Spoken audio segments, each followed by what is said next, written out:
Updated 18 hours ago. Washington. With eyes wide open, Mike Pence eagerly auditioned for the role as Donald Trump's poodle. Now comfortably leashed, he deserves the degradations that he seems too sycophantic to recognize as such.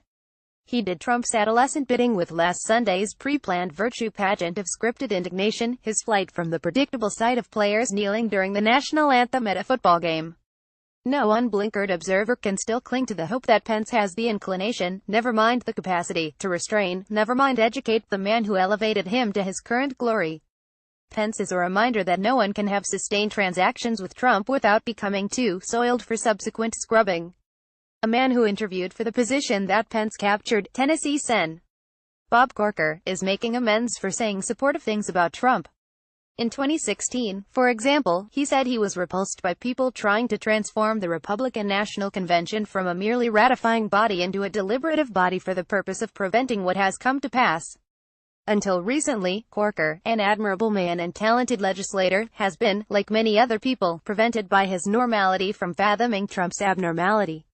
Now Corker says what could have been said 2 years ago about Trump's unfitness. The axiom that hell is truth seen too late is mistaken damnation deservedly comes to those who tardily speak truth that has long been patent. Perhaps there shall be a bedraggled parade of repentant Republicans resembling those supine American communists who, after Stalin imposed totalitarianism, spawned the Gulag, engineered the Ukraine famine, launched the Great Terror and orchestrated the show trials, were theatrically disillusioned by his collaboration with Hitler. You, sir, have gone too far.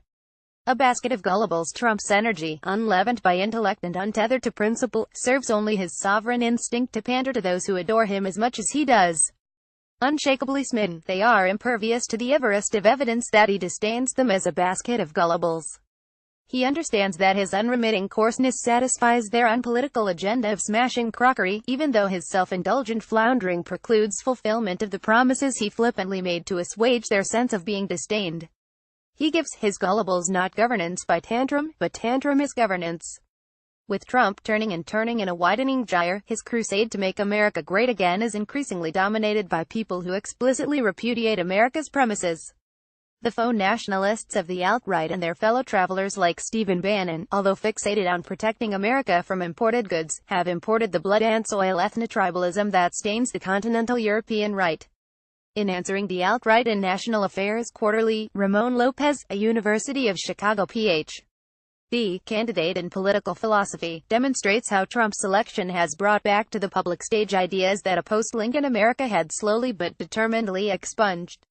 They were rejected because they are incompatible with an open society that takes its bearing from the Declaration of Independence's doctrine of natural rights. With their version of the identity politics practiced by progressives, alt-right theorists hold that the tribalism to which people are prone should not be transcended but celebrated. As Lopez explains, the alt-right sees society as inevitably a zero-sum contest among fundamentally competing identity groups. Hence the alt-right is explicitly an alternative to Lincoln's affirmation of the founders' vision. They saw America as cohesive because of a shared creed. The alt-right must regard Lincoln as not merely mistaken but absurd in describing America as a creedal nation dedicated to a proposition. The alt-right insists that real nationhood requires cultural homogeneity rooted in durable ethnic identities. This is the alt-right's alternative foundation for the nation Lincoln said was founded on the principle that all people are, by nature, equal. Trump is, of course, innocent of this or any other systemic thinking. However, within the ambit of his vast, brutish carelessness are some people with sinister agendas and anti-constitutional impulses. Stephen Miller, Bannon's White House residue and Trump's enfant terrible, recently said that in sending our tax reform proposal to the tax writing committees, we will include instructions to ensure all low- and middle-income households are protected. So, Congress will be instructed by Trump's 32-year-old acolyte who also says the president's national security powers will not be questioned. We await the response of congressional Republicans, who did so little to stop Trump's ascent and then so much to normalize him.